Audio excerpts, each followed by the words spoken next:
Assalamualaikum solih-solihah, jumpa lagi dengan Bu Sari dengan Mapel SBDP.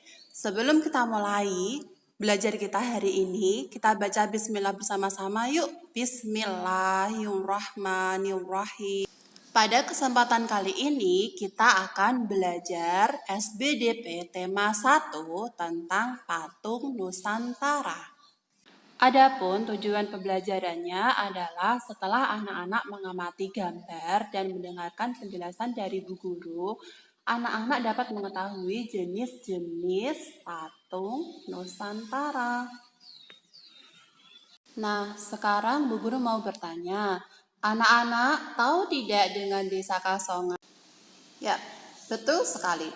Desa Kasongan terletak di Bantul, Yogyakarta. Di situ, di desa itu merupakan pusat kerajinan dari gerabah seperti guci dan berbagai macam patung.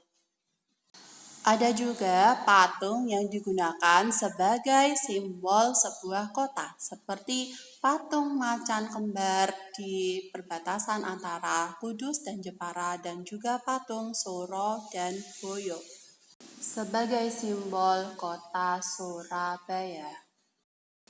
Lalu, apa yang dinamakan dengan patung?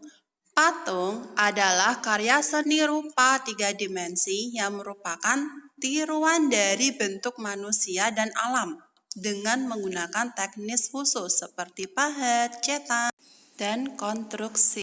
Untuk bahan pembuatan patung dibagi menjadi 2. Ada yang berupa bahan lunak, ada yang berupa bahan keras. Untuk bahan lunaknya bisa diperoleh dari tanah liat, semen, plastisin, bubur kertas. Untuk bahan kerasnya biasanya dibuat dari batu dan kayu. Jenis-jenis patung menurut cara pembuatannya dibagi menjadi 2. Yang pertama adalah arca. Arca merupakan patung yang mirip seperti manusia dan hewan. Dan yang kedua adalah relief. Relief terletak pada dinding sehingga hanya bisa dinikmati atau dinilai dari arah depan saja seperti Candi Borobudur dan dilihat dari posisinya, ada patung freestanding yang diletakkan dengan cara berdiri tegak. Ada patung zonde yang diletakkan dengan cara duduk, jongkok, tidur, dan lain-lain. Ada juga patung bos yang bentuknya hanya setengah badan.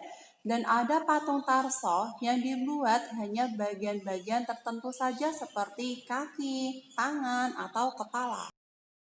Dilihat dari fungsinya, ada 4 patung. Yang pertama adalah patung monumen yang berfungsi sebagai alat untuk memperingati suatu peristiwa atau sejarah. Yang kedua, patung digunakan sebagai lambang pemujaan. Yang ketiga, patung miniatur digunakan sebagai tiruan suatu bangunan. Dan yang keempat adalah patung dekorasi. Dan jenis patung ini berfungsi sebagai ornamen atau penghias, baik di dalam maupun di luar ruangan.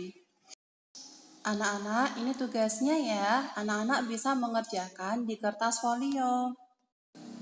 Demikianlah pembelajaran hari ini. Kurang lebihnya, Bu Sari minta maaf ya. Kita akhiri dengan baca hamdalah bersama-sama. Alhamdulillahirabbil alamin.